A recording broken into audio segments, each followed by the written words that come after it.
Hi everyone, कैसे हो आप सभी लोग। आई होप आप लोग अच्छे होंगे। मैं हूं राहुल जयसवाल एंड स्वागत करता हूं आप सभी का एक बार फिर हमारे यूट्यूब चैनल JR ट्यूटोरियल्स में। फ्रेंड्स, आज अगेन आपके सामने एक most important one shot revision video लेकर आ चुका हूं दोस्तों, जिसमें आज का जो सब्जेक्ट होने वाला है हमारा वन शॉट रिवीजन वीडियो का, वो होने वाला है हमारा साइंस का सब्जेक्ट। और साइंस सब्जेक्ट का पार्ट 2 का हम एक बेहतरीन चैप्टर की आज शुरुआत करेंगे और आज ही खत्म करेंगे और वन शॉट तरीके से आपको पूरा एक्सप्लेनेशन मिलेगा life processes in living organism part 1 का। जी हाँ दोस्तों, जैसे कि आप जानते हैं कि हमने इसके पहले भी कई सारे वन शॉट वीडियोस डाले हुए हैं। मैथ्स के तो ऑलमोस्ट 3-3 चैप्टर्स हो चुके हैं, ठीक है ना। दोनों पार्ट के 3-3 चैप्टर हमने कंप्लीट कर दिए। साइंस के भी लगभग 2-2 चैप्टर्स हो गए। आज हम 10th स्टैंडर्ड के लिए साइंस 2 का चैप्टर नंबर 2 की शुरुआत करेंगे, लाइफ प्रोसेस। तो ये लाइफ प्रोसेस होता क्या है, इसके बारे में चर्चा करेंगे। पूरा कंप्लीट चैप्टर आज ही के एक ही वीडियो के अंदर कंप्लीट होगा। इसके पहले हमने रेगुलर लेक्चर वीडियोस भी अपलोड किए हुए हैं, तो जिन्होंने रेगुलर लेक्चर्स वीडियो नहीं देखे तो सबसे पहले आप वो जाके देख सकते हो। अगर आपने देखा है तो बहुत अच्छी बात है, लेकिन वन शॉट रिवीजन वीडियो नाम से ही आपको पता चलेगा कि ये एक रिवीजन वीडियो है। रिवीजन कब करते हैं, जब हमको पहले से ही बहुत सारी चीज पढ़ाई हमने करी होती है। तो पढ़ाई जब हमने करी होती है, जब वन शॉट को देखना है आपको, तो आपको पहले नॉलेज होना जरूरी है, क्योंकि ये रिवीजन के तौर पे हम समझाते हैं, थोड़ा फास्ट जाते हैं, ठीक है ना। और बाकी रेगुलर लेक्चर वीडियो जो हमारे ऑलरेडी बने हुए हैं उसको भी देखो। ऐसा नहीं बोल रहा कि सिर्फ इसको देखोगे तो टॉप कर दोगे, आपको दोनों मिला के देखना पड़ेगा। आपको रेगुलर लेक्चर वीडियो जो हमने डाले हुए हैं हर चैप्टर्स के, उसको भी देखने होंगे। साथ में वन शॉट जब देख लोगे, रिवाइज जब कर लोगे, तो ट्रस्ट में इतना अच्छी तरीके से आपके पास नॉलेज आ जाएगा कि आपको कोई ताकत नहीं रोक पाएगी टॉप करने से, ट्रस्ट में, ठीक है। अब शुरुआत करेंगे इस चैप्टर की। तो हम क्या करेंगे, जितने भी इंपॉर्टेंट टॉपिक्स है इस चैप्टर के अंदर उसको साइमल्टेनियसली पढ़ाएंगे और क्या क्या इंपॉर्टेंट चीजें वो भी बताऊंगा। चलो शुरुआत करते हैं। तो देखते हैं life processes in living organism के अंदर सबसे पहला जो टॉपिक है वो हमारा क्या है। तो सबसे पहली बात, हमारा टॉपिक जो है नंबर 1 टॉपिक डालेंगे हम लोग, इसको हेडिंग डालेंगे number 1 topic, that is life processes and living organism, ठीक है। अब ये जो टॉपिक है, अगर आप इसको थोड़ा सा इमेजिनेशन में करोगे, थोड़ा सा देखोगे अगर, तो सबसे पहले आपको क्या दिमाग में आता है कि लाइफ प्रोसेस और लिविंग ऑर्गेनिज्म ये दोनों आपस में जुड़ा हुआ है। जैसे कि आप जानते हैं कि हमारा जो शरीर है, हमारा जो ह्यूमन बॉडी है, या फिर कोई भी प्लांट बॉडी है, या फिर कोई भी एनिमल बॉडी है, यानी जितने भी टाइप के लिविंग ऑर्गेनिज्म है उसके अंदर लाइफ को लेके एक प्रोसेस होता है। एक प्रोसेस होता है उसके अंदर, तभी तो ये सर्वाइव कर पाते हैं, तभी तो इसके अंदर कुछ काम होता है। जैसे कि अगर मैं आपको कुछ बोल रहा हूं, अभी आज के डेट में मैं आपको कुछ बातें कर रहा हूं, तो मतलब ये मेरा एक पार्ट है, एक बॉडी का एक हिस्सा है, जो माउथ जो है मेरा स्पीच को डिलीवर कर रहा है। यहां पे मेरे वोकल कॉर्ड्स प्रेजेंट है। जो मेरा फेरिंग्स है, लैरिंग्स जो है, लैरिंग्स में एडम्स एप्पल है, वहां से वोकल कॉर्ड्स के थ्रू मेरी आवाज जनरेट हो रही है। जो मेरा टंग है उसको एक स्पीच दे रहा है और मैं उस वजह से एक चीज बोल पा रहा हूं, यहां पे आपको लेक्चर्स दे पा रहा हूं, ठीक है।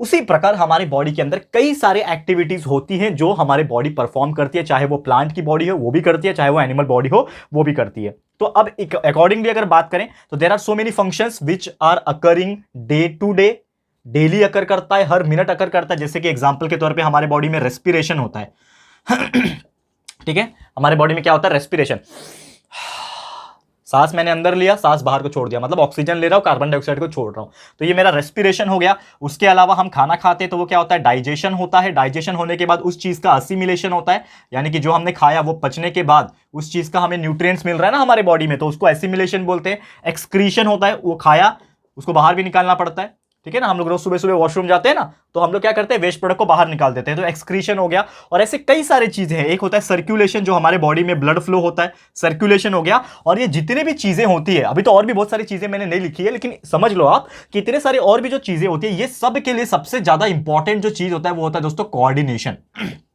क्या होता है कोऑर्डिनेशन, आपने 9th स्टैंडर्ड में भी एक चैप्टर साइंस में पढ़ा होगा, मैंने ही पढ़ाया हुआ है, आप जाके देख सकते हो अगर आपको देखना रहेगा। तो कोऑर्डिनेशन मतलब हर एक का एक आपस में तालमेल होता है। जैसे कि मैं कुछ बातें कर रहा हूं तो मेरा हाथ जो है ऑटोमेटिकली हिल रहा है, ये मैं कंट्रोल नहीं करता। आपने देखा होगा हर वीडियो में मेरे कि मैं जब भी कुछ बोलने की कोशिश करता हूं कि मेरा हाथ जो है इस प्रकार हिलता है। देखो अभी मैं खुद नहीं हिला रहा हूं, ये अपने आप हिल रहा है। क्यों? क्योंकि मेरा एक कोऑर्डिनेशन होता है, मैं बताने की कुछ कोशिश कर रहा हूं, देखो अभी मैं अपने आप हो रहा है, ठीक है, समझ में आ रहा है। तो हम लोग कुछ भी काम करते हैं, जैसे कि अगर मैं कुछ बोल रहा हूं तो मेरा एक्सप्रेशन कैसा रहेगा, कुछ शॉकिंग वाला चीज रहेगा तो मेरा एक्सप्रेशन चेंज हो जाएगा, कुछ एकदम सैड वाला चीज रहेगा तो मेरा एक्सप्रेशन सैड हो जाएगा, कुछ हंसी वाला रहेगा तो हंसी आ जाएगी, ठीक है ना। साथ ही में मुझे कुछ लिखना है तो मेरा हाथ, मेरे ब्रेन ने हाथ को सिग्नल भेजा, ये सब कुछ भी लिख रहा है, ठीक है ना। तो ये सब चीज किस वजह से पॉसिबल हो पा रहा है, बिकॉज ऑफ द कोऑर्डिनेशन। यानी कि जितने भी प्रोसेस हमारे बॉडी के अंदर हो रहे हैं, ये सब के पीछे कहीं ना कहीं एक बहुत ही इंपॉर्टेंट ऑर्गन जिम्मेदार है, जो कि है हमारा ब्रेन। तो हमारा ब्रेन ये सबको कंट्रोल करता है। आपने 9th स्टैंडर्ड में पढ़ा होगा कि left brain, right brain, left वाला कुछ कंट्रोल करता है, राइट वाला कुछ कंट्रोल करता है। There are various types of parts of the brain, cerebrum, cerebellum, medulla oblongata, hind brain जिसको बोलते हैं। तो ये सब चीज हमने ऑलरेडी 9th स्टैंडर्ड में डिस्कस किया है, अगर आप जानते होंगे तो आपको याद होगा ये सब चीज, नहीं तो एक बार और जाके 9th स्टैंडर्ड के भी आप कुछ साइंस के चैप्टर्स देख सकते हो आपको याद आने के लिए, क्योंकि ये जरूरी होता है। बहुत सारे लोग 9th पढ़ के 10th में आगे भूल गए 9th का, तो ऐसा नहीं होना चाहिए। आप बीच बीच में 9th का भी जाके देख लो वीडियोस, आपको समझ में आता रहेगा कि हाँ ये हमने क्या क्या पढ़ा था। तो यही चीज ये सब चीज बताता है। और साथ ही में दोस्तों इसके अलावा जो मोस्ट इंपॉर्टेंट चीज है, ये तो मैंने कोऑर्डिनेशन का बता दिया, लेकिन एक और चीज है इसमें, डाइजेशन।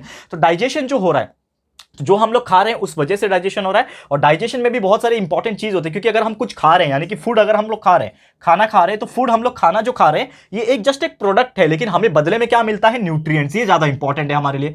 हम क्या खा रहे हैं ना दोस्तों वो फर्क नहीं पड़ता, लेकिन हमें क्या मिल रहा है उससे वो ज्यादा इंपॉर्टेंट है। जैसे कि अगर आप बोलोगे कि सर हमने समोसा खाया, हमने दाल चावल खाया, या फिर जो भी खाया, तो हमने दाल चावल खाया इसलिए हमें एनर्जी मिला, कि दाल चावल में कुछ न्यूट्रिएंट्स था इसलिए हमें एनर्जी मिला, बल्कि दाल चावल में या फिर समोसे या फिर जो भी चीज में जो न्यूट्रिएंट्स था उससे हमें एनर्जी मिला। What do you mean by nutrients? Nutrient जो होते हैं 3 प्रकार के होते हैं, आप जानते हैं दोस्तों। कार्बोहाइड्रेट्स, ठीक है, कार्बोहाइड्रेट्स होता है, प्रोटीन्स होता है, ठीक है, फैट्स होता है। These are some macronutrients. इसको हम लोग क्या बोलते हैं, मैक्रोन्यूट्रिएंट, जो हमें एसेंशियली बहुत ज्यादा चाहिए होता है। कार्बोहाइड्रेट, प्रोटीन, फैट्स, ये 3 चीज हमें बहुत ज्यादा चाहिए रहता है, ताकि हमारी बॉडी जो है वो अच्छे से वेल मेंटेन्ड रहे। इसके अलावा भी और कुछ चीजें होती है, जैसे कि विटामिन होते हैं, विटामिन बोल लो, विटामिन बोल लो, जो भी बोलना है बोल लो, मिनरल्स बोल लो एंड साथ में पानी बोल लो, वाटर।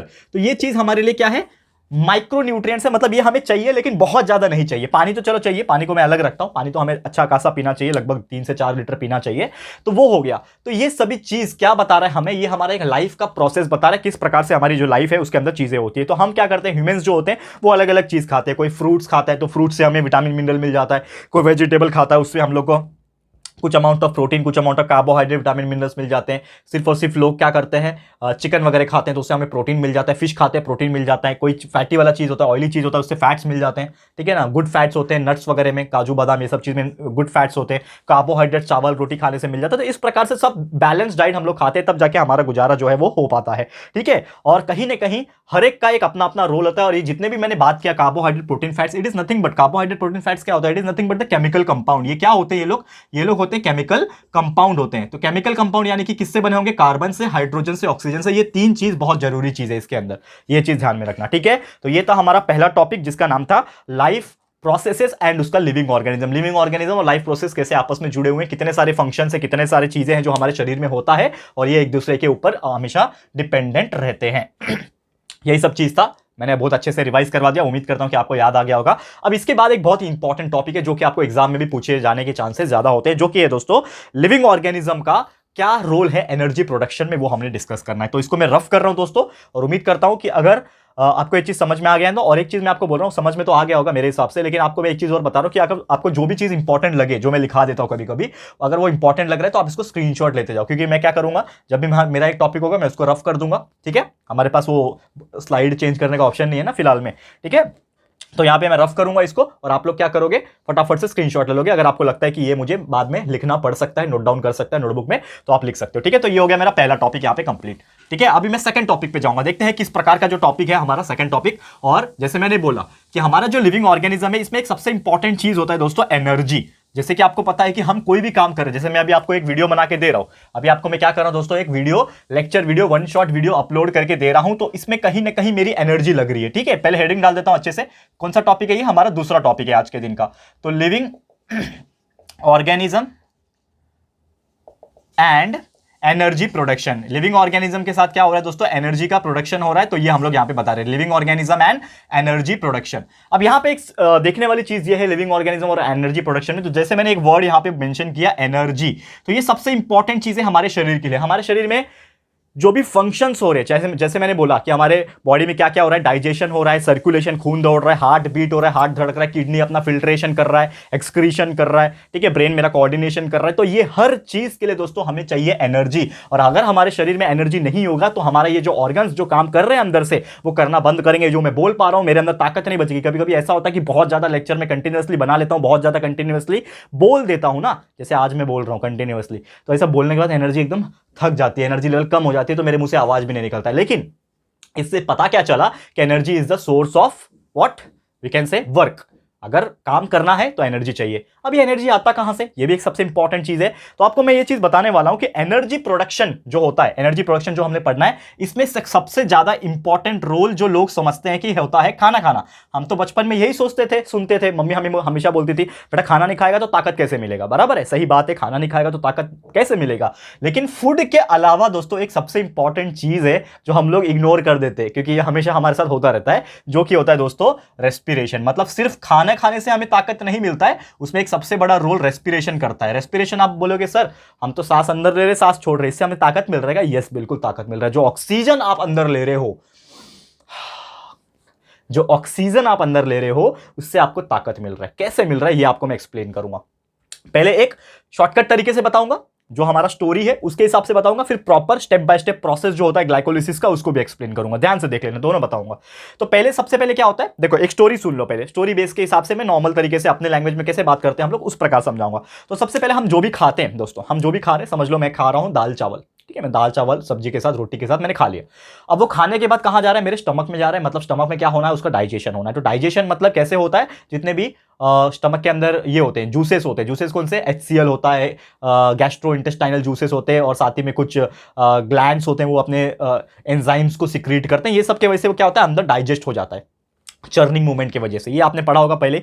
डाइजेशन होने के बाद वो इंटेस्टाइन में जाता है दोस्तों, ठीक है ना, असिमिलेशन होने के लिए। तो इंटेस्टाइन में जाता है तो एक ऑर्गन है जिसको हम लोग बोलते हैं माइक्रोविल्लाई। ये आपको पता होगा शायद, माइक्रोविल्लाई करके इंटेस्टाइन में ऑर्गन होते हैं, ठीक है ना, माइक्रोविल्लाई। तो ये माइक्रोविल्लाई का काम यही होता है कि जो इंटेस्टाइन से जो फूड एकदम पानी जैसा बन गया है वो पास हो रहा है वहां से, तो उसको वहां से एब्जॉर्ब करे। लेकिन वो एब्जॉर्ब क्या करता है, फूड को एब्जॉर्ब नहीं करता है, वो एब्जॉर्ब करता है उसमें से न्यूट्रिएंट्स को। अब ये जो न्यूट्रिएंट्स जो एब्जॉर्ब हो गए हैं वो कहां जाएंगे, वो जाएंगे एब्जॉर्ब होने के बाद ब्लड में, खून में पहुंच गया, हमारे शरीर में अब क्या आ गया, न्यूट्रिएंट्स पहुंच गया। न्यूट्रिएंट्स क्या हो सकता है, कार्बोहाइड्रेट, प्रोटीन, फैट्स, कुछ भी हो सकता है, ठीक है ना। तो वो न्यूट्रिएंट जो है हमारे खून में आ गए। अब खून हमारे शरीर में क्या होता है, सर्कुलेट होता है। समझ में आ रहा है दोस्तों, खून हमारे ब्लड में सर्कुलेट होता है। तो सर्कुलेट होते होते ब्लड क्या करेगा, जितने भी ऑर्गन्स होते हैं ना, वहां तक जो न्यूट्रिएंट्स उसने लिया था, जो न्यूट्रिएंट्स उसने इंटेस्टाइन में से लिया था, वो वहां तक पहुंचाएगा। मतलब हर एक ऑर्गन्स के पास क्या पहुंच रहा है, अभी न्यूट्रिएंट्स पहुंच रहा है। ऑर्गन किससे बनता है, टिश्यू से बनता है। टिश्यू किससे बनता है, सेल से। यानी इन शॉर्ट सबसे इंपॉर्टेंट चीज हमारे लिए सेल हो गया।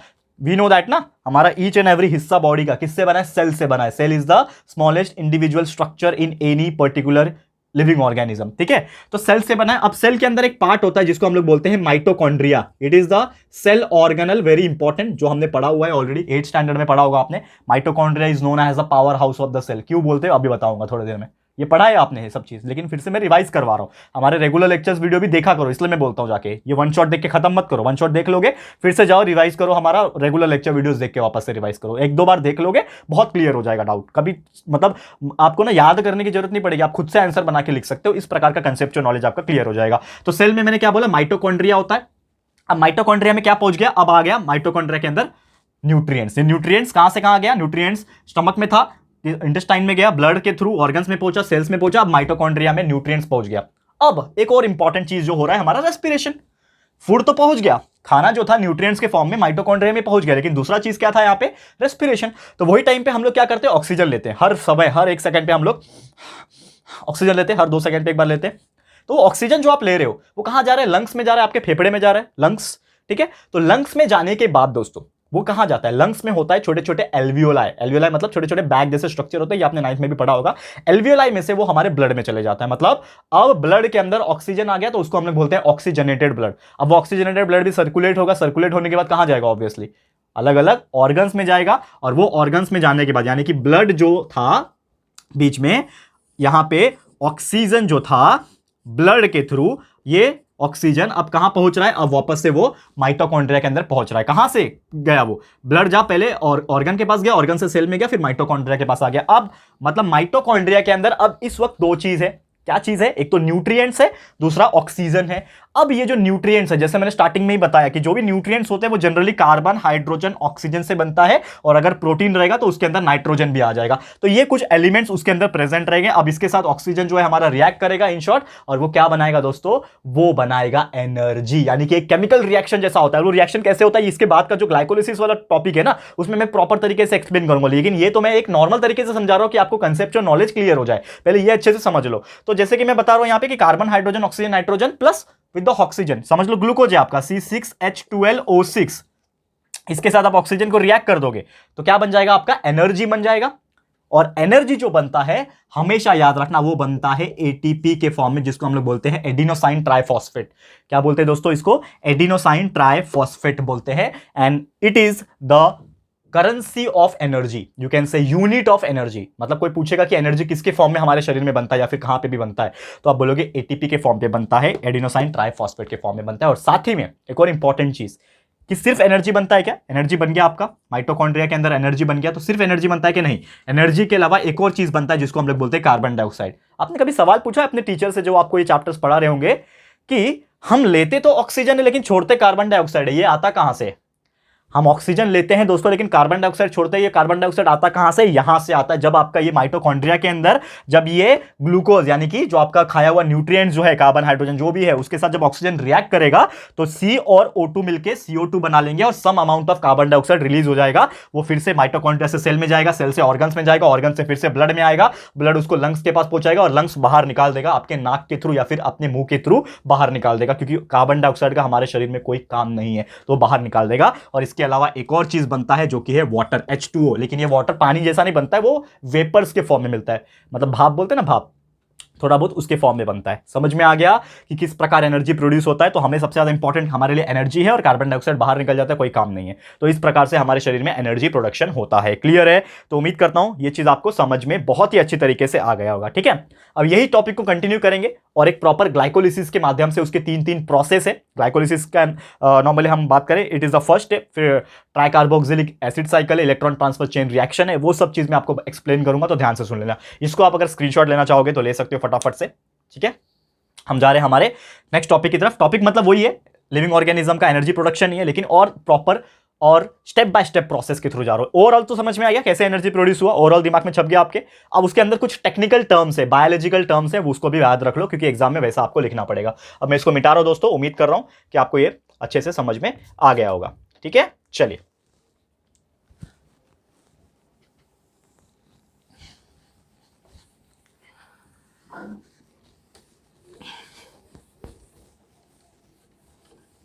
देखो ध्यान से,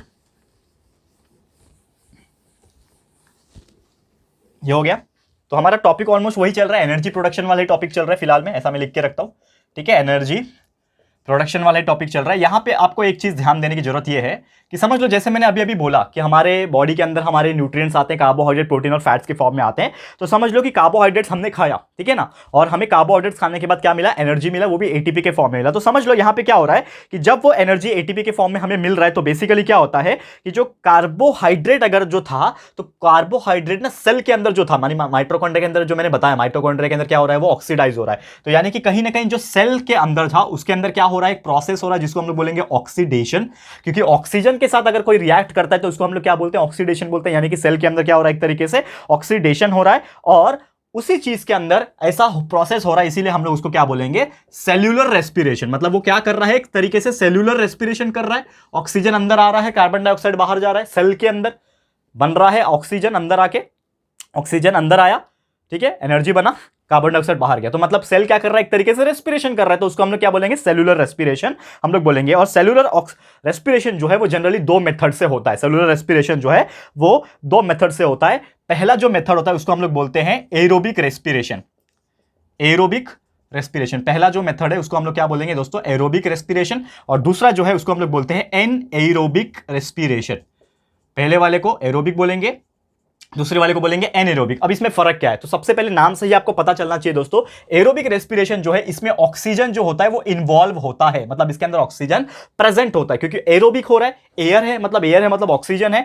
तो aerobic respiration is a type of respiration in which oxygen is involve and anaerobic respiration is in which oxygen does not involve, oxygen participate नहीं करता है। अब ये जो एरोबिक रेस्पिरेशन है इसमें जो ग्लूकोज होता है वो सिंथेसाइज कैसे होता है? तो समझ लो ग्लूकोज है आपका, यानी जो भी आपने खाया समझ लो ग्लूकोज है। तो ग्लूकोज जो बनेगा, ठीक है ना, ग्लूकोज जो सिंथेसाइज होगा जिससे हमें एनर्जी मिलती है, तो वो 3 स्टेप से होता है। इसके अंदर 3 स्टेप्स आ जाते हैं। तो वो स्टेप्स कौन कौन से हैं इसको हम लोग स्टेप बाय स्टेप जाएंगे। तो पहला जो स्टेप होता है उसके अंदर जिसको हम लोग बोलते हैं ग्लाइकोलिसिस। क्या बोलते हैं? पहले स्टेप को ग्लाइकोलिसिस बोलते हैं। समझ में आ रहा है क्या बोल रहा हूं मैं? कि इसके अंदर एरोबिक रेस्पिरेशन, ये पहला वाला बता रहा हूं, ठीक है, मैंने बोला कि दो टाइप के सेलुलर रेस्पिरेशन हो जाते हैं, एक एरोबिक वाला, दूसरा एनएरोबिक वाला। तो एरोबिक जो रेस्पिरेशन है दोस्तों, एरोबिक रेस्पिरेशन में ग्लूकोज जो है ऑक्सीडाइज जो होता है वो 3 स्टेप में होता है, और वो 3 स्टेप में से पहला स्टेप क्या है, ग्लाइकोलिसिस। अब ग्लाइकोलिसिस में क्या होगा कि ये जो प्रोसेस है ये किस में होता है, साइटोप्लाज्म में होता है। सबसे पहले ये चीज आपको ध्यान में रखना है, ये किस में होता है, साइटोप्लाज्म में होता है। What do mean by cytoplasm? आपका जो सेल होता है, सेल में न्यूक्लियस होता है, न्यूक्लियस को छोड़ के जो हिस्सा बच गया ये वाला, उसको हम लोग साइटोप्लाज्म बोलते हैं। यानी कि ये जो ग्लाइकोलिसिस प्रोसेस है ये किस में होगा, न्यूक्लियस में नहीं होगा, ये किस में होगा, साइटोप्लाज्म में होगा। ये चीज आपको ध्यान में रखना है। नेक्स्ट इंपॉर्टेंट चीजें जो है ग्लाइकोलिसिस में आपको याद रखने वाला पार्ट जो है, और ये आपको मैं बता दूं कि ये बहुत ही 5 स्टार वाला टॉपिक है, ये आपके एग्जाम में पूछेगा ही पूछेगा, याद रखना। तो यहां पे जो मैं बता रहा हूं ग्लाइकोलिसिस का, तो यहां पे साइटोप्लाज्म में हो रहा है, और इसमें जो ग्लूकोज का मॉलिक्यूल जो है वो ऑक्सीडाइज इसमें स्टेप बाय स्टेप होता है, और इसके वजह से 2 मॉलिक्यूल्स, किसका, 2 मॉलिक्यूल्स ऑफ दोस्तों यहां पे एटीपी, सॉरी एक और चीज आपको ध्यान में रखना है कि साइटोप्लाज्म में क्या हो रहा है, ये प्रोसेस हो रहा है, लेकिन इसमें जो है ना 2 मॉलिक्यूल तैयार हो रहा है पायरुविक एसिड का, पायरुविक एसिड का 2 मॉलिक्यूल्स तैयार हो रहा है, एटीपी का तैयार हो रहा है, एंड साथ ही में NADH2। क्या होता है ये NADH2? Nicotinamide adenine dinucleotide reductase, इस प्रकार से इसको बोलते हैं हम लोग, ठीक है। तो और साथ ही में क्या बन रहा है, पानी भी बन रहा है। यानी कि ये जो प्रोसेस में जो ऑक्सीडेशन प्रोसेस हुआ, इसमें 2 मॉलिक्यूल पायरुविक एसिड के बने सबसे पहले, पायरुविक एसिड के बाद एटीपी और NADH2 और पानी साथ में बन रहा है, ठीक है। और इसी में जो पायरुविक एसिड बना, इसका अगर मॉलिक्यूल्स को कंसीडर किया जाए, ये जो पायरुविक एसिड बना, तो इसमें जो मॉलिक्यूल है पायरुविक एसिड का, इसको वापस से अगर मैं कंसीडर करूं, तो ये जो पायरुविक एसिड है इसमें वापस से क्या होता है, कन्वर्ट होता है,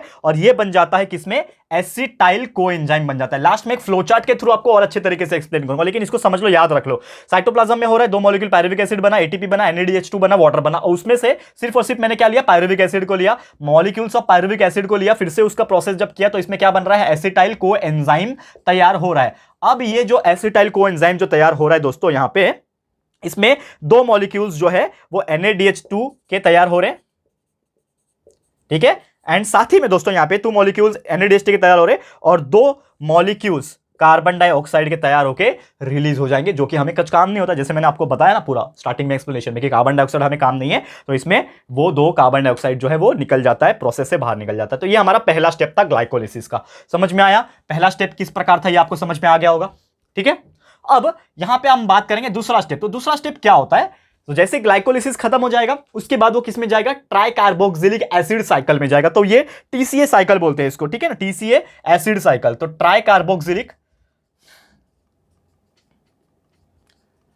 एसिड साइकिल, जिसको हम लोग शॉर्टकट तरीके से, आप 12th में भी जाओगे तो ये पढ़ने मिलेगा, TCA साइकिल बोला जाता है इसको, TCA एसिड साइकिल, ठीक है ना। तो ट्राई कार्बोक्सिलिक एसिड साइकिल में क्या होता है कि जो मॉलिक्यूल्स यहाँ पे एसिटाइल कोएंजाइम का तैयार हुआ था, तो ये जितने भी मॉलिक्यूल्स है, 2 मॉलिक्यूल्स जो है एसिटाइल कोएंजाइम्स को, इसको लिया जाता है, और वो कहां चले जाता है, माइटोकॉन्ड्रिया के अंदर एंटर हो जाता है। अब जाके वो किसके अंदर चला गया, माइटोकॉन्ड्रिया के अंदर। जो मैंने स्टार्टिंग में आपको डायरेक्ट बताया ना कि डायरेक्ट चला गया वो, लेकिन डायरेक्ट नहीं जाता, वो इस प्रोसेस के थ्रू जा रहा है। तो पहले एसिटाइल कोएंजाइम बना, पायरुविक एसिड के बनने के बाद एसिटाइल कोएंजाइम बनना, एसिटाइल कोएंजाइम के बाद ये साइड में क्या बन गया, 2 मॉलिक्यूल्स ऑफ NADH2 और 2 कार्बन डाइऑक्साइड रिलीज हो गया। लेकिन ये जो एसिटाइल कोएंजाइम था, अब वो किसके अंदर घुसेगा, ये घुसेगा माइटोकॉन्ड्रिया के अंदर during the process called the try carboxylic acid cycle. और ये माइटोकॉन्ड्रिया के अंदर घुसने के बाद तो इसमें क्या होगा, एक साइक्लिक पैटर्न में चेन रिएक्शन होने लगेगा, ठीक है।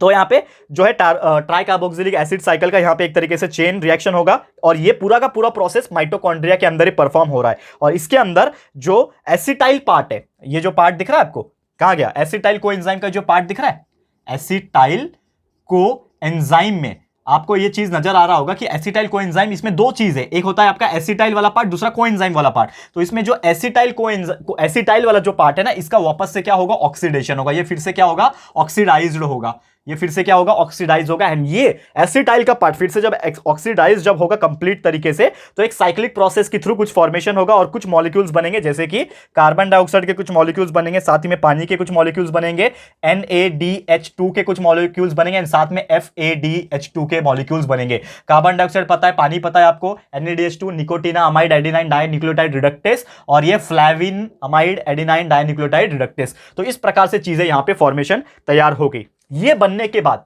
एंड टू एंड आएगा हमारा तीसरा साइकिल। ये हो गया हमारा दूसरा साइकिल, 2 स्टेप हो गए कंप्लीट कि हमारा जो ग्लूकोज था वो कैसे ऑक्सीडाइज हो रहा है। तो पहले स्टेप में इस प्रकार ग्लाइकोलिसिस के थ्रू हुआ, दूसरे प्रोसेस में ट्राई कार्बोक्सिलिक एसिड साइकिल के थ्रू हुआ। अब तीसरे प्रोसेस में कैसे होगा, ये हमारा होगा दोस्तों इलेक्ट्रॉन ट्रांसफर चेन रिएक्शन। तो इसमें क्या होगा, ये ध्यान से देखने ना, इलेक्ट्रॉन ट्रांसफर चेन रिएक्शन, इसमें किस प्रकार से वो कर रहा है। तो इलेक्ट्रॉन ट्रांसफर चेन रिएक्शन में बेसिकली क्या होगा कि जो मॉलिक्यूल्स ऑफ NADH2 और FeDH2 जो तैयार हो गए यहां पे, इसमें ये प्रोसेस में क्या करेंगे, वो इलेक्ट्रॉन चेन रिएक्शन में पार्टिसिपेट करेंगे। मतलब एक तरीके से क्या हो रहा है, इलेक्ट्रॉन का शेयरिंग हो रहा है एक दूसरे के साथ और एक चेन रिएक्शन का फॉर्मेशन हो रहा है। एंड जिसके वजह से क्या होगा कि तीन मॉलिक्यूल्स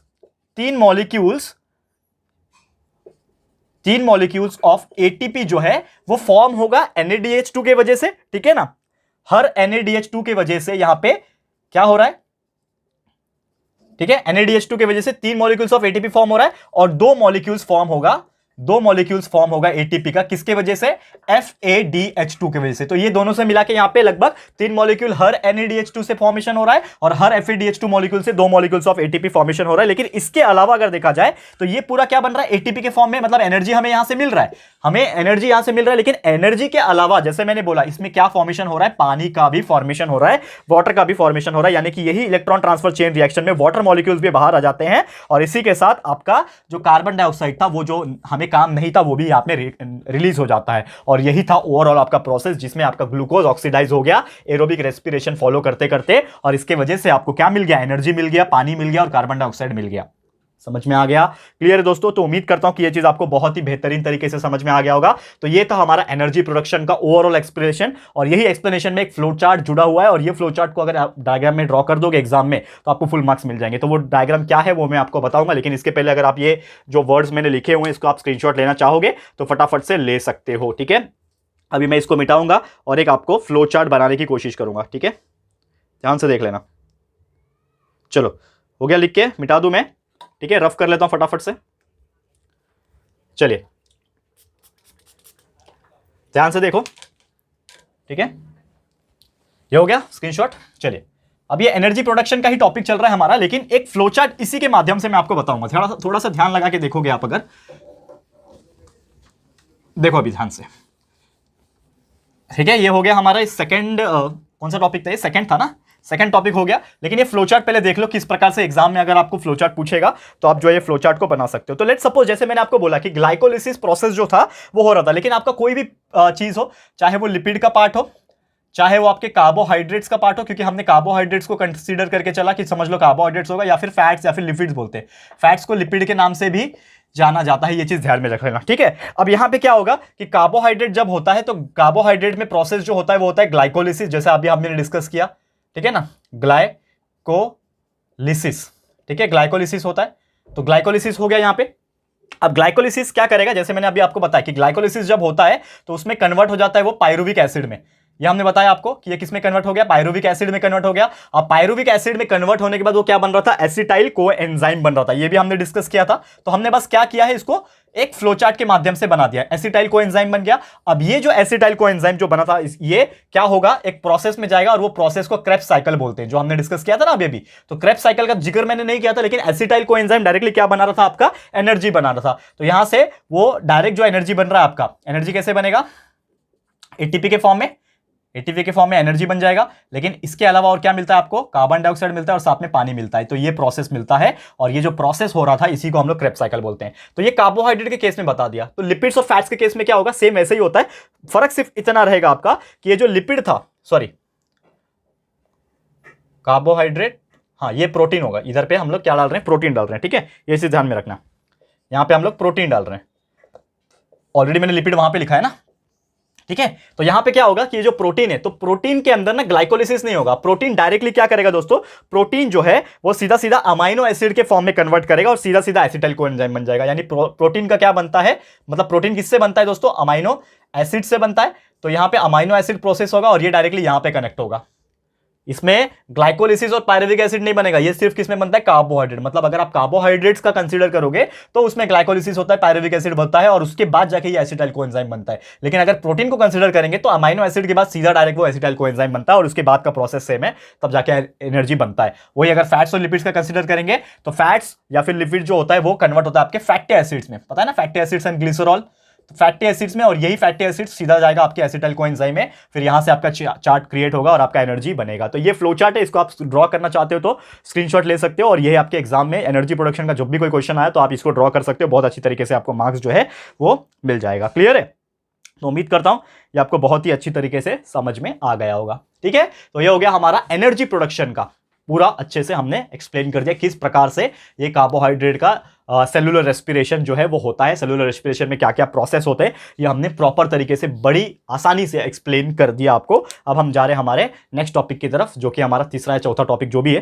ठीक है ना, मैं फोर्थ लिख देता हूं, फोर्थ टॉपिक, और हम लोग बात करेंगे। तो एक और बेहतरीन टॉपिक है, इसको हम डिस्कस करेंगे, इसको मैं रफ कर रहा हूं फिलहाल में, आप लोग देख सकते हैं, और बाकी और भी ज्यादा डिटेल में, अभी जितना डिटेल में एक्सप्लेन किया उससे भी ज्यादा डिटेल में और एकदम कंसेप्चुअल नॉलेज के साथ हमने हमारे रेगुलर लेक्चर वीडियोस में अपलोड किया। क्योंकि देखो आज ये वन शॉट है तो 1 घंटे में हम लोग को पूरा चैप्टर कंप्लीट करना है, लेकिन आपके रेगुलर लेक्चर्स में जाओगे तो 20-20, 25-25 के मिनट्स के वीडियोस में हमने एक-एक, दो-दो टॉपिक एक्सप्लेन किया है, मतलब कितना ज्यादा डीप में हमने पढ़ाया होगा। तो आप हमारे रेगुलर लेक्चर वीडियोस भी जाके देख लेना, बहुत आपको हेल्प होगा।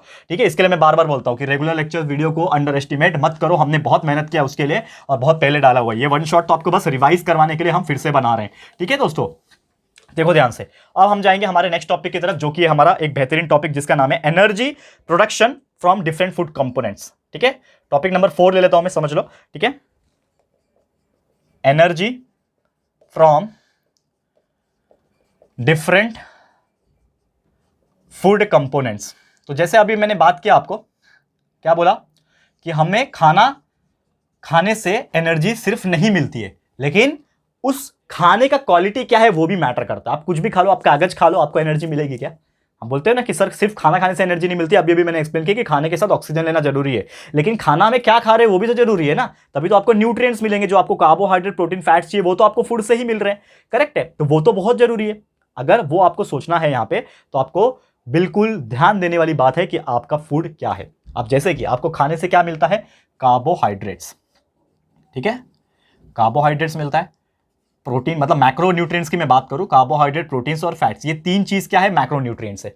अब मेरे को एक बात बताओ कि कार्बोहाइड्रेट्स क्या खाने से मिलता है, तो ये भी आपको मैं बता दूंगा। कार्बोहाइड्रेट जनरली जो बेसिक चीज राइस होता है, व्हीट होता है आपका, ठीक है ना, बाजरा वगैरह जो होता है, जवार वगैरह होता है, एक्सेट्रा लिख देता हूं। ऐसे बहुत सारी चीजें आप इंटरनेट पे ढूंढ सकते हो, बहुत सारी आपको चीजें मिल जाएंगी। तो ये खाने से आपको कार्बोहाइड्रेट्स मिलता है। और अगर आप ये जो कार्बोहाइड्रेट वाली जो चीजें हैं अगर वो आप खाते हो, तो कार्बोहाइड्रेट से जो एनर्जी आपको मिलेगी, जो आपका प्रोसेस बताया ना मैंने कि कार्बोहाइड्रेट से ग्लाइकोलिसिस हो रहा है, pyruvic acid, acetyl coenzyme Krebs cycle के थ्रू आपको एनर्जी मिल रही है, एटीपी। और आपको मैं एक चीज बताना भूल गया कि एटीपी हमेशा 38 मॉलिक्यूल्स ऑफ एटीपी मिलता है, 38 मॉलिक्यूल्स ऑफ एटीपी मिलता है। ये चीज आपको ध्यान में रखना, adenosine triphosphate is a unit of energy, ये आपको ध्यान में रखना है। ठीक है, लेकिन वो बात नहीं है एटीपी का।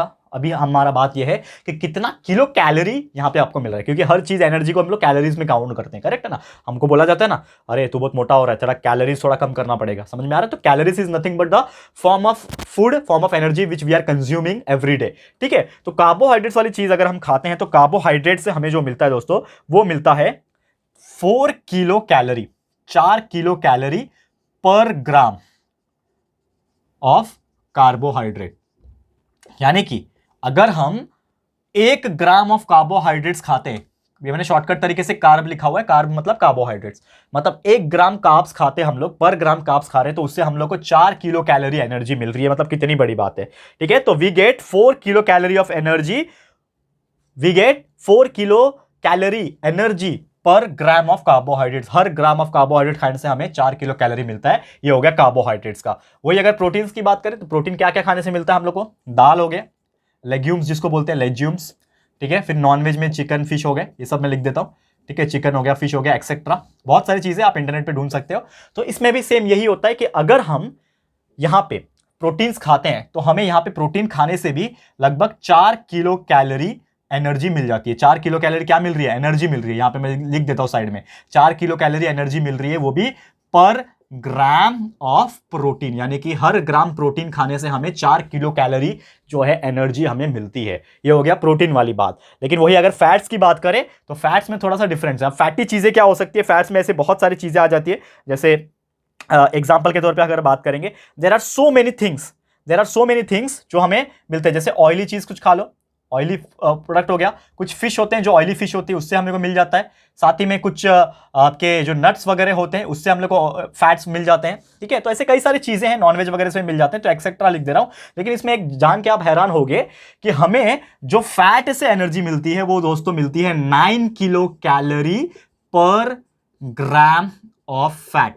है कि नहीं सोचने वाली बात? यानी कि ना तो कार्बोहाइड्रेट ना तो प्रोटीन, हमें फैट खाने से ज्यादा एनर्जी मिलती है। तो आप बोलोगे कि सर ये कैसे पॉसिबल हुआ, हमें मतलब उल्टा फैट ज्यादा खाना चाहिए आप बोलोगे, तो मैं बोलूंगा कि यस, हमें फैट ज्यादा खाना चाहिए, लेकिन उसके पीछे एक रीजन है, मैं आपको बताता हूं।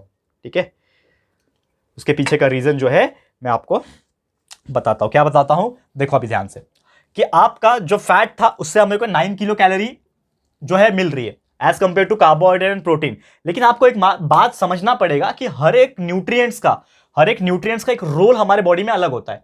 क्या रोल होता है, जैसे कि कार्बोहाइड्रेट्स हमारा क्या करता है, एनर्जी बूस्टर प्रोवाइड करता है, मतलब सबसे ज्यादा जो ताकत, एनर्जी, ऐसा नहीं समझना कि इसके वजह से, ये मत देखना, मतलब इंस्टेंट एनर्जी का जो काम करता है हमें, ठीक है ना, ग्लूकोज वाला काम ये कार्बोहाइड्रेट्स करता है। Protein is the building block, हमारे मसल्स को बिल्ड करता है प्रोटीन। लेकिन फैट्स जो होता है ना, इसमें एनर्जी हमें सबसे ज्यादा होता है, और इसीलिए शायद हमारे बॉडी में हर जगह फैट्स डिपॉजिट होता है, क्योंकि ये जो फैट्स है ना, ये हमें कंटिन्यूअसली एनर्जी प्रोवाइड करता रहता है। अगर आप 4 दिन खाना ना खाओ तो 5वें दिन शायद आप मर जाओगे, लेकिन वो 4 दिन तक खाना नहीं खाने के बाद भी जो एनर्जी आपको मिल रहा है वो कहां से आया, वो आपके फैट में से आया, जो आपके शरीर में जमा है। कहां कहां फैट है, आपके हर बॉडी में पूरे फैट तो होता ही है ना, ठीक है। अब जिसके शरीर में बहुत ज्यादा फैट हो जाएगा तो वो तो पूरा चर्बी हो जाएगा, पूरा जमा दिखेगा, गुड फैट्स भी होते हैं, बैड फैट्स भी होते हैं, कोलेस्ट्रॉल लेवल बढ़ जाएगा, तो वो अलग चीज है। लेकिन एक नॉर्मली हमारे हर शरीर में एक फैट परसेंटेज होता है, 20%, 30%, 40% फैट हमेशा हर किसी के शरीर में होता है। जो बॉडी बिल्डर्स होते हैं जिनकी स्किन काफी पतली होती है, ऐसे खींचोगे ना एकदम एकदम रबड़ जैसा निकलेगा, तो उसके अंदर फैट परसेंट 10% से भी कम रहता है।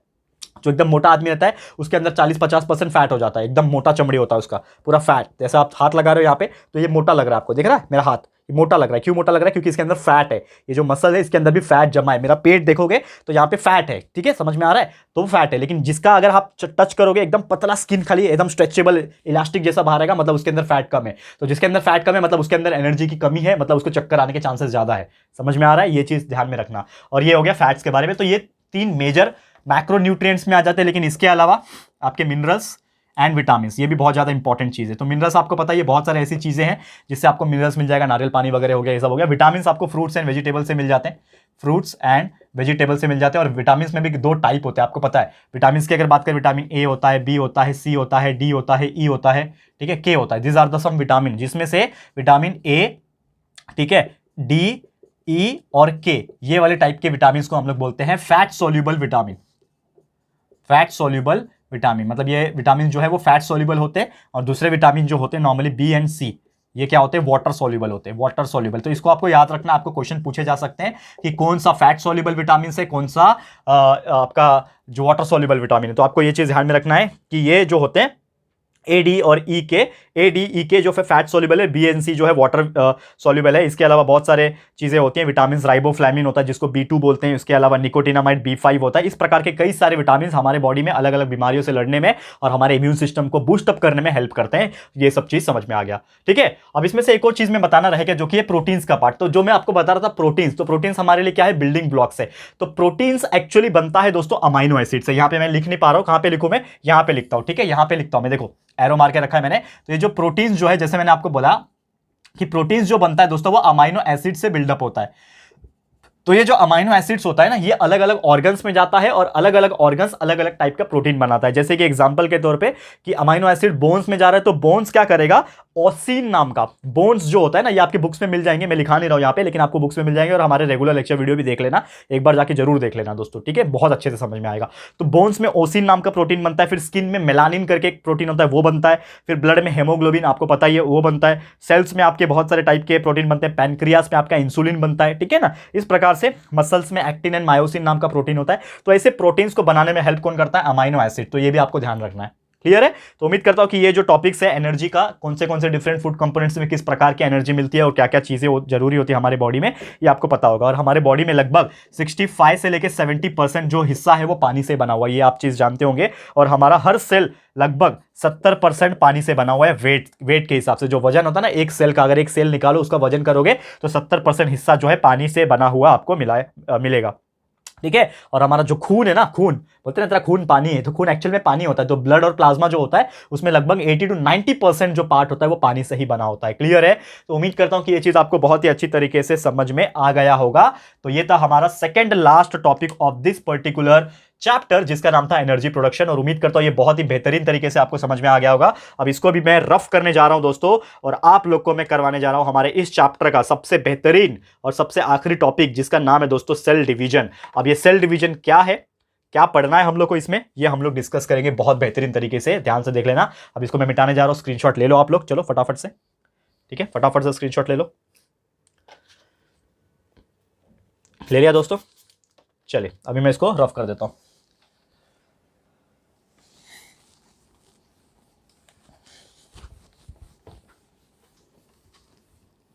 आखिरी टॉपिक के लिए रेडी हो जाओ दोस्तों, और ये हमारा चैप्टर भी वन शॉट तरीके से रिवाइज हमने करवा दिया ऑलमोस्ट, ठीक है।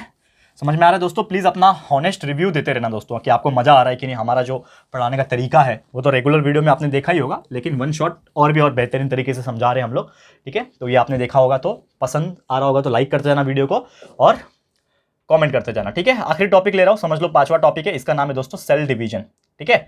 अब ये जो सेल डिवीजन है इसका मतलब क्या होता है, जैसे कि आप एक चीज समझते हो बेसिक तौर पे कि हमारा जब छोटा सा शरीर होता है, जब हम पैदा होते हैं दुनिया में आते हैं, तो हमारा शरीर काफी छोटा होता है, मतलब इतना छोटा नहीं, इतना छोटा तो होता ही होगा, इतना छोटा होता है। धीरे धीरे हम बड़े हो जाते हैं, देखो कितना बड़ा बन गया, मैं 5 फुट 6 इंच का बन गया, कुछ लोग 6 फुट के, कुछ लोग खली जैसे लोग 7 फुट के भी बन सकते हैं।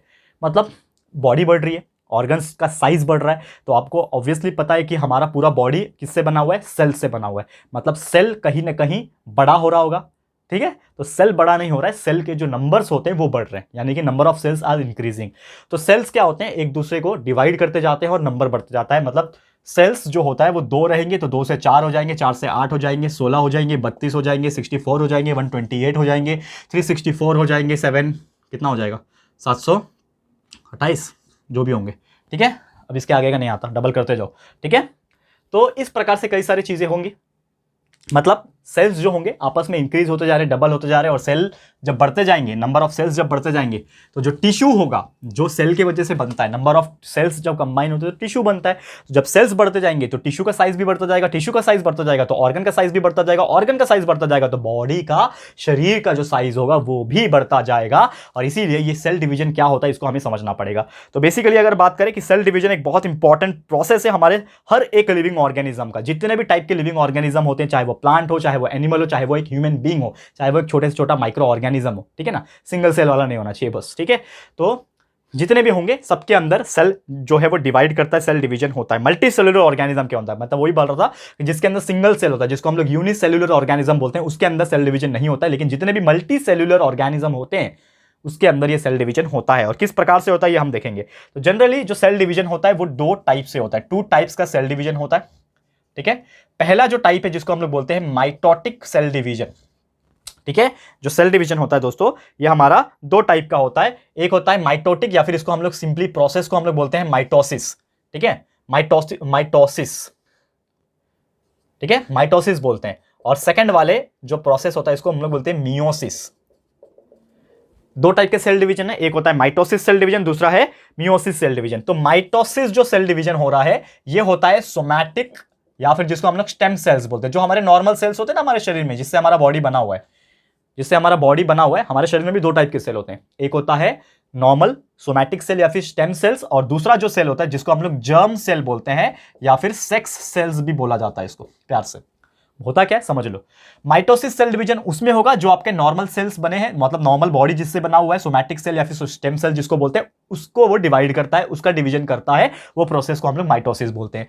जो जर्म सेल यानी कि सेक्स सेल जो होता है, जैसे कि मेल में स्पर्म्स होता है, फीमेल्स में एग्स होते हैं, ओवम जिसको बोलते हैं, तो वो जो सेल्स होता है उसमें जो डिवीजन होता है वो मियोसिस कहलाता है। तो इसको हम लोग बारी बारी से डिस्कस करेंगे कि वाकई में ये एग्जैक्टली क्या होता है, ठीक है, समझ में आ रहा है। तो सबसे पहले हम लोग बात करेंगे दोस्तों किसका, पहला वाला प्रोसेस जो है हमारा वो है माइटोसिस का, ठीक है, क्लियर है, करवाऊं। पहला वाला जो है आपका माइटोसिस। अब ये माइटोसिस जैसे मैंने बोला कि क्या होता है, आपका सोमैटिक या फिर स्टेम सेल्स में होता है, और इसमें जनरली क्या होता है कि एक सेल से क्या होता है, 2 सेल तैयार होता है, एक सेल से 2 सेल, एक सेल से 2 डॉटर सेल बनते हैं। कैसे बनते हैं, इसमें बहुत सारे प्रोसेस आ जाते हैं। तो पहला जो फेज आ जाता है इसके अंदर भी बहुत सारे फेज है। तो पहला फेज को हम लोग बोलते हैं प्रोफेज, पहला फेज को हम लोग क्या बोलते हैं दोस्तों, प्रोफेज बोलते हैं। दूसरा जो फेज होता है इसको हम लोग बोलते हैं मेटाफेज। देखो मैं अभी बताऊंगा इसका मतलब, टेंशन मत लो, पहले मेरे को लिखने दो साइड में। तीसरा जो फेज होता है इसको हम लोग बोलते हैं दोस्तों एनाफेज, एनाफेज। लास्ट वाला जो होता है दोस्तों टीलोफेज, ठीक है। तो इसके अंदर बहुत सारे फेज है। लेकिन आपको एक चीज समझना पड़ेगा इसके पहले, क्या कि जो माइटोसिस सेल डिवीजन हो रहा है इसमें मेनली 2 स्टेप इन्वॉल्व है। ये फेज है, ये जो मैंने बात किया ये फेज है, समझ में आ रहा है। लेकिन इसके अंदर 2 स्टेप कौन से हैं? तो 2 स्टेप्स होते हैं। 2 स्टेप्स में जो सेल्स होते हैं वो आपस में डिवाइड होते हैं। पहला जो स्टेप होता है दोस्तों, ध्यान में रखना, उसको हम लोग बोलते हैं कैरियोकाइनेसिस। क्या बोलते हैं? कैरियोकाइनेसिस। और दूसरा जो स्टेप होता है जिसको हम लोग बोलते हैं साइटोकाइनेसिस। इसको समझ लो सबसे पहले, इसको आप समझ जाओगे तो आपका ये जो फेज होगा ये भी समझ में आ जाएगा। ठीक है, तो कैरियोकाइनेसिस मतलब होता है division of nucleus, division of nucleus, इसको समझो पहले। ठीक है, और दूसरा जो फेज है जिसको हम लोग, दूसरा जो स्टेप है जिसको बोलते हैं साइटोकाइनेसिस, इसको बोलते हैं हम लोग डिवीजन ऑफ साइटोप्लाज्म। अब इसको समझो, इसको समझो अच्छे से। जैसे कि आपका एक सेल है, समझ लो ये आपका एक सेल है। सेल के अंदर क्या होता है दोस्तों? सेल के अंदर ये पूरा का पूरा क्या बोलते हैं इसको हम लोग? सेल वॉल बोलते हैं। ये सेल वॉल होता है, एक न्यूक्लियस होता है, ठीक है, और ये न्यूक्लियस के अंदर का जो बाहर का जो पार्ट होता है इसको न्यूक्लियर मेम्ब्रेन बोलते हैं, और ये पूरा न्यूक्लियस है। ठीक है, तो अब ये पूरे सेल को खुद को डिवाइड करके 2 में कन्वर्ट करना है। मतलब समझ लो एक चीज है, उसको हम लोग आधा आधा कर दे और वो 2 चीज बन जाए। जैसे एक बॉल होता है, क्रिकेट खेलते हैं ना बॉल, उसको मैं आधा आधा कर दूं, लेकिन आधा आधा करने के बाद जो आधा वाला बॉल है वो एक बन जाए और फिर आधा वाला बॉल जो है वो एक बन जाए, यानी एक ही बॉल से मैंने 2 बॉल बना दिया। तो ऐसा तो होगा नहीं बॉल के साथ तो ऐसा होगा नहीं, because it is a non living thing, लेकिन इसके साथ होगा। तो सेल में क्या होता है, सबसे पहले ये जो न्यूक्लियस है ना, ये न्यूक्लियस का डिवीजन होता है। न्यूक्लियस पहले आधा आधा हो जाएगा, लेकिन उसके अंदर बहुत सारी चीजें होती है, वो समझना पड़ेगा। तो आपको पता है न्यूक्लियस के अंदर एक चीज होता है जिसको बोलते हैं क्रोमोसोम, एंड क्रोमोसोम ही सबसे पहले पार्टिसिपेट करता है इन द डिवीजन। यानी कि इन शॉर्ट न्यूक्लियस का जो डिवीजन हो रहा है उसको हम लोग कैरियोकाइनेसिस बोलेंगे, एंड वही कैरियोकाइनेसिस के अंदर ये 4 फेज आ जाते हैं। कैरियोकाइनेसिस के अंदर ही ये 4 फेज आ जाते हैं। पहला आता है prophase, metaphase, anaphase and telophase. तो ये कैसे होते हैं वो हम देखेंगे। यानी कैरियोकाइनेसिस होने के बाद, कैरियोकाइनेसिस में 4 फेज होने के बाद साइटोकाइनेसिस होता है, यानी बचा हुआ जो पार्ट है ये वो साइटोप्लाज्म में भी डिवाइड हो जाएगा और पूरा का पूरा एक सेल 2 सेल में कन्वर्ट हो जाएगा। अब हम देखते हैं कि ये किस प्रकार होता है। ठीक है, इसको मैं मिटाने जा रहा हूं क्योंकि आप लोग इसको स्क्रीनशॉट ले सकते हो फिलहाल में। ठीक है, मैं इसको मिटा रहा हूं क्योंकि अभी मैं आपको पूरा का पूरा स्टेप समझाना चाह रहा हूं। ठीक है, ध्यान से देखो, समझ में आ रहा है? ये वाला पार्ट मैं रफ कर रहा हूं क्योंकि मुझे अभी इसका काम है। समझ में आ रहा है? स्क्रीनशॉट ले लिया होगा आपने, जाके ले लेना, पीछे थोड़ा सा करोगे तो स्क्रीनशॉट मिल जाएगा। ठीक है, बारी बारी से देखते हैं, बारी बारी से देखते हैं। तो सबसे पहले जैसे मैंने बोला कि हमारा प्रोसेस शुरू होगा सबसे पहले कैरियोकाइनेसिस, यानी कि डिवीजन ऑफ न्यूक्लियस। कैरियोकाइनेसिस यानी कि डिवीजन ऑफ न्यूक्लियस। अब यहां पे सबसे पहला फेज क्या था? प्रोफेज था। ठीक है, अब प्रोफेज में क्या होगा कि जो आपका सेल होगा ना, सेल के अंदर जो न्यूक्लियस होगा, समझ लो ये न्यूक्लियस है, तो न्यूक्लियस के अंदर जो क्रोमोसोम्स होंगे ना, क्रोमोसोम क्या करते हैं? डीएनए मटेरियल को कैरी करते हैं ना क्रोमोसोम, डीएनए जीन्स वगैरह जो होता है वो क्रोमोसोम के अंदर ही होता है। तो ये जो क्रोमोसोम्स जो होते हैं ना वो कैसे भी आपस में उलझे हुए रहते हैं। ये आपका पूरा सेल, इसके अंदर ये न्यूक्लियस, और न्यूक्लियस के अंदर ही आपके क्रोमोसोम्स प्रेजेंट होते हैं। तो ये जो क्रोमोसोम्स आपको दिख रहे हैं ये एकदम धागा, जैसे धागे की गट्ठी कैसे होती है आपस में उलझ जाती है, वैसे उसी प्रकार यहाँ पे जो क्रोमोसोम्स जो है इसके अंदर आपस में उलझे हुए हैं, और ये फेज को हम लोग प्रोफेज बोलते हैं। लेकिन इसमें एक चीज ये भी होता है कि प्रोफेज जैसे होता है तो उसके अंदर कंडेंसेशन स्टार्ट हो जाता है, मतलब एक कूलिंग इफेक्ट समझ लो। तो कंडेंसेशन स्टार्ट होने के बाद क्या हो जाता है प्रोफेज के अंदर ही, कि ये जो है वो धीरे धीरे जो इसके अंदर क्रोमोसोम्स थे ना वो प्रॉपर तरीके से अरेंज होने लगते हैं। अब प्रॉपर तरीके से क्रोमोसोम एक्चुअली में ऐसा दिखता है, उसके सिस्टर क्रोमैटिड्स होते हैं। ठीक है, इस प्रकार से दिखता है, मतलब क्रोमोसोम का एक्चुअल में स्ट्रक्चर होता है ये आपने 9th में पढ़ा होगा। इस प्रकार से फूल जैसा कुछ तो दिखता है। ठीक है, और ये जो डंडी, ये बीच वाला जो पार्ट है इसको हम लोग बोलते हैं सेंट्रोमियर। क्या बोलते हैं बीच वाले पार्ट को? सेंट्रोमियर बोलते हैं। और ये जो हिस्सा दिख रहा है आपको इसको बोलते हैं हम लोग क्रोमैटिड्स, क्रोमैटिड्स बोलते हैं। और ये आपस में बहनें होती हैं, सिस्टर क्रोमैटिड्स बोला जाता है। सिस्टर, बहने को सिस्टर बोलते हैं ना इंग्लिश में, सिस्टर क्रोमैटिड्स। तो ऊपर ऊपर इस प्रकार से ये क्रोमोसोम का स्ट्रक्चर है। तो ये जब आपस में उलझे हुए थे पहले, कैसे भी बिखरे हुए थे, अब देखो प्रॉपर तरीके से अरेंज हो गए। तो ये प्रोफेज में ये होता है, मतलब ये वाले फेज में जो आपस में जो क्रोमोसोम उलझे हुए थे वो सुलझ के परफेक्ट तरीके से अरेंज हो गए। अब आएगा आपका दूसरा फेज। तो प्रोफेज हो गया, समझ में आ गया क्या हुआ प्रोफेज में।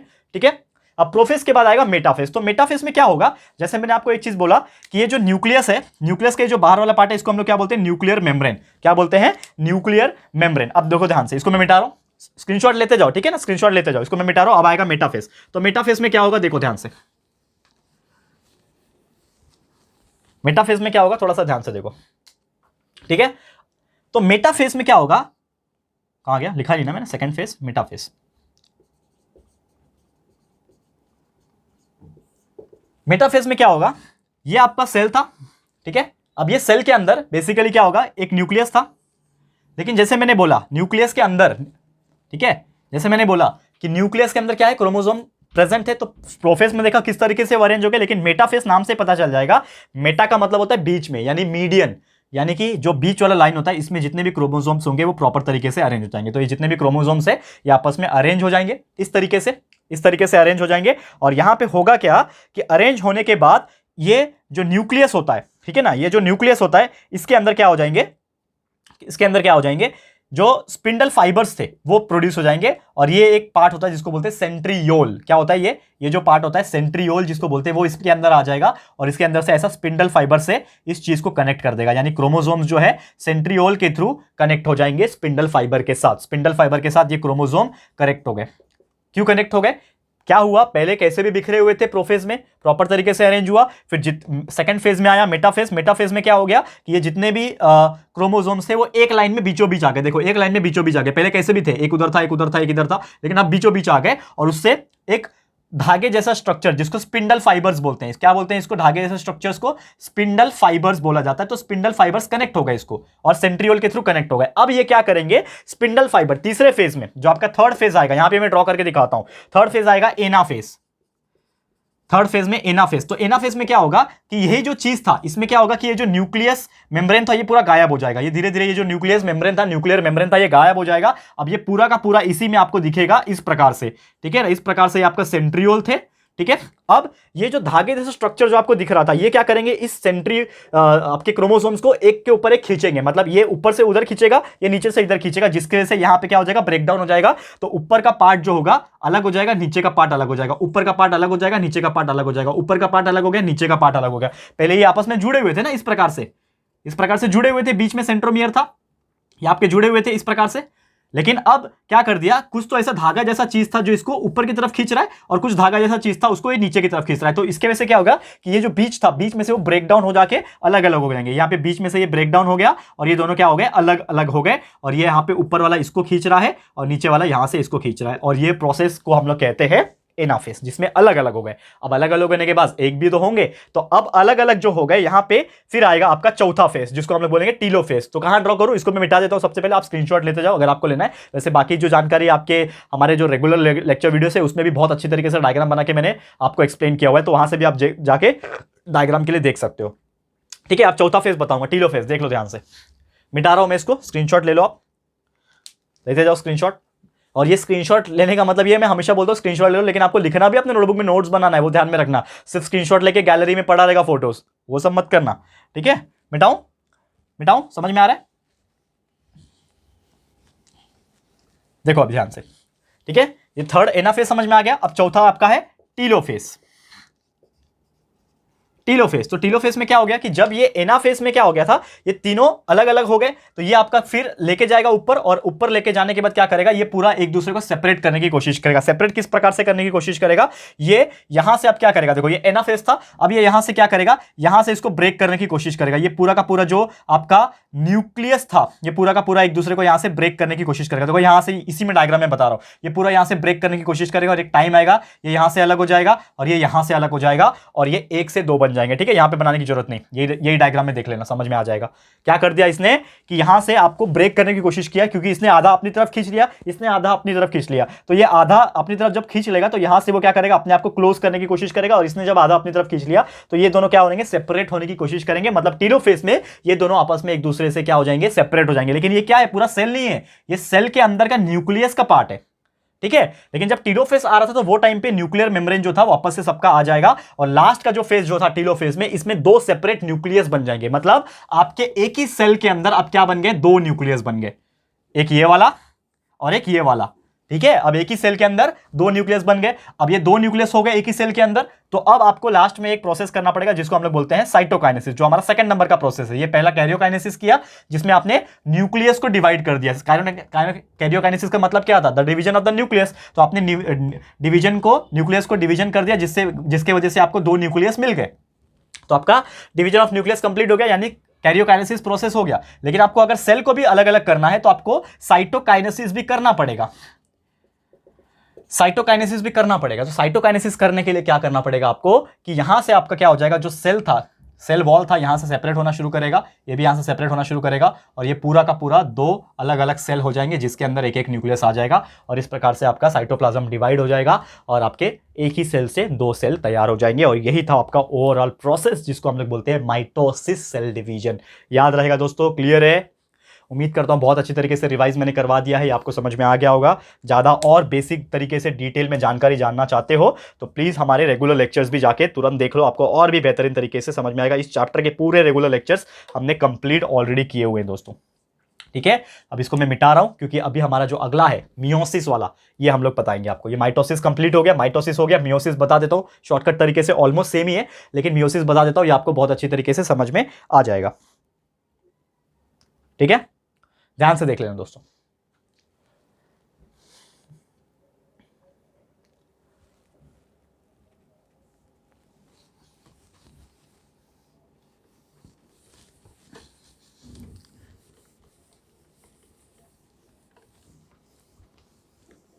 देखो अभी ऑलमोस्ट लास्ट का पार्ट पे आ गए हम लोग, आखिरी टॉपिक जिसको हम लोग बोलते हैं मियोसिस, ठीक है ना, सेकंड नंबर वाला पार्ट। तो मियोसिस में नॉर्मली क्या होता है, मैं आपको एक चीज बताना चाहूंगा कि यहां पे जो प्रोफेस का जो फेज था, सेम माइटोसिस आपको याद है, सेम वही चीज है, लेकिन इसमें जो प्रोफेस है इसमें 2 बार होता है, एक प्रोफेस 1 होता है और एक आपका प्रोफेस 2 होता है। ये चीज आपको ध्यान में रखना है। तो प्रोफेस 1 और प्रोफेस 2 में कुछ ज्यादा खास फर्क नहीं है। तो नॉर्मली क्या होता है कि प्रोफेस 1 में ना जो आपके जितने भी फेज थे, जो आपका पहला वाला फेज था, तो मैं आपको बताना चाहूंगा कि प्रोसेस जो आपका है उसके अंदर बहुत से अलग अलग जो है फेज आ जाते हैं, ठीक है। तो प्रोफेस 1 एंड प्रोफेस 2 जिसमें आपके पैकेटिन, लिपोटिन, जाइगोटिन, इस प्रकार से कई सारे जो फेज है वो अंदर आ जाते हैं, जो कि आपको जब आप 11th स्टैंडर्ड में जब जाओगे दोस्तों, अभी तो आप 10th स्टैंडर्ड में पढ़ रहे हो, तो 11th स्टैंडर्ड में आपको पूरा ओवरऑल देखने मिलेगा। लेकिन आपको फिलहाल में इतना याद रखना है, फिलहाल में आपको इतना याद रखना है दोस्तों कि आप लोग का जो मियोसिस होता है इसके वजह से आपका एक सेल से 4 सेल तैयार होते हैं। क्यों 1 से 4 सेल तैयार होते हैं? क्योंकि आपका इसमें प्रोफेस जो है वो 2 बार होता है, प्रोफेस 2 बार हो रहा है, मतलब एक ही प्रोसेस से 2 बार हो रहा है। तो आपका एक सेल से पहले डिवाइड होके 2 न्यूक्लियस बन गए, अब ये अलग अलग हो जाएंगे एक दूसरे को लेके, ठीक है। तो एक सेल से 2 सेल बन गए, अब ये वापस से डिवाइड हो जाएंगे, मतलब 1 से 4 आपके तैयार हो जाएंगे इस प्रकार से, ठीक है। इस प्रकार से 4 सेल तैयार हो जाएंगे एंड पूरा का पूरा प्रोसेस के अंदर बहुत सारे अलग अलग प्रोसेस आ जाते हैं, ठीक है। लेकिन वो ज़्यादा आपके डिटेल में सिलेबस में नहीं दिया है क्योंकि ये मियोसिस पूरा एक्सप्लेनेशन नॉर्मली आपके 11th स्टैंडर्ड के सेल डिवीजन करके एक चैप्टर है उसमें दिया हुआ है। तो ये नॉर्मली वहाँ से आप जाके देख सकते हो। वैसे ऑलरेडी हमने 11th के लिए भी पढ़ाया हुआ है, लेकिन अगर आप मियोसिस और पढ़ना चाहते हो, सिलेबस में बस इतना ही था आपके सिलेबस पॉइंट ऑफ व्यू अगर हम लोग स्टडी करें तो बस इतना ही था आपका। लेकिन अगर आप और जानकारी जानना चाहते हो तो हमने ऑलरेडी पढ़ाया हुआ है, हमारे जो रेगुलर लेक्चर वीडियोस है ना उसमें जाओगे तो प्रोफेस 1 के अंदर बहुत सारे फेज आते हैं, ठीक है ना, लिपोटिन, जाइगोटिन, पैकेटिन, डाइकाइनेसिस, इस प्रकार के बहुत सारे फेज आते हैं, वो हमने ऑलरेडी पढ़ाया हुआ है। तो आप वहाँ से जाके देख सकते हो। लेकिन आपके ये सिलेबस में अभी फिलहाल में इंक्लूड नहीं है, इसके लिए मैं आपको नहीं बता रहा हूँ। लेकिन हमारे रेगुलर लेक्चर वीडियो में वो भी मैंने पढ़ाया हुआ है, एक्स्ट्रा पढ़ाया हुआ है, ताकि आपको नॉलेज मिल सके। क्योंकि हमारे कंसेप्ट नॉलेज देना ये सबसे ज़्यादा इंपॉर्टेंट हमारे लिए काम है। हमारे चैनल का मकसद यही रहता है कि हम जितना नॉलेज दे सके उतना कम है। तो रेगुलर लेक्चर्स वीडियो जाके जरूर देखना, बहुत मजा आएगा आपको, ठीक है। तो दोस्तों इसी के साथ हमारा ये जो 1 शॉट वीडियो है ऑफ दिस पर्टिकुलर चैप्टर जिसका नाम है life processes in living organism, ये यहाँ पे होता है समाप्त। और उम्मीद करता हूँ हर टॉपिक हमने प्रॉपर तरीके से एकदम दिल और जान दोनों लगा दिया अच्छे से और आपको एक्सप्लेन करने की कोशिश की। तो उम्मीद करता हूँ कि आपको ये चैप्टर बहुत बेहतरीन तरीके से समझ में आ गया होगा। तो वीडियो आज समाप्त होता है। ऐसे और भी चैप्टर्स हम लेकर आते रहेंगे, ऐसे और चैप्टर्स ऑलरेडी बने हुए हैं हमारे। तो हमारे रेगुलर पुराने लेक्चर वीडियोस भी देखते रहो, हमारे 1 शॉट वीडियो से रिवाइज भी करते रहो और अच्छे से पढ़ाई करते रहो। Best of luck to all my dear students, ठीक है। तो आज का वीडियो समाप्त करूंगा। ये वीडियो आपको कैसा लगा है प्लीज हमें कमेंट करके बताना, अपनी राय और सजेशन जरूर से देना। वीडियो पसंद आ रहा है, हमारा 1 शॉट वीडियो पढ़ाने का तरीका पसंद आ रहा है, अच्छा लग रहा है, यूजफुल लग रहा है, तो प्लीज वीडियो को लाइक कर देना एंड शेयर करना। अपने सारे 10वीं के 10th स्टैंडर्ड के जितने भी स्टूडेंट्स होंगे, फ्रेंड्स होंगे, रिलेटिव्स होंगे, उनको शेयर करो। बताओ कि अगर आप ये 1 शॉट देख लेते हो तो आपको पूरा चैप्टर किस बेहतरीन तरीके से समझ में आ जाएगा, कंसेप्चुअल नॉलेज का एक एक पॉइंट आपको समझ में आ जाएगा। तो please share to the maximum people. And साथ ही में फर्स्ट टाइम हमारे चैनल पे आए हो, अभी तक हमारे चैनल को सब्सक्राइब अगर नहीं किया है तो फटाफट से हमारे चैनल को सब्सक्राइब कर देना। साथ ही में एक बेल आइकन होता है उसको प्रेस कर देना, ताकि फ्यूचर में हम कभी भी कोई भी वीडियोस को अपलोड करेंगे तो आप लोगों को नोटिफिकेशन मिलती रहेगी, ठीक है फ्रेंड्स। तो मिलते हैं हमारे अगले वीडियो में। यह वीडियो देखने के लिए thank you and good bye.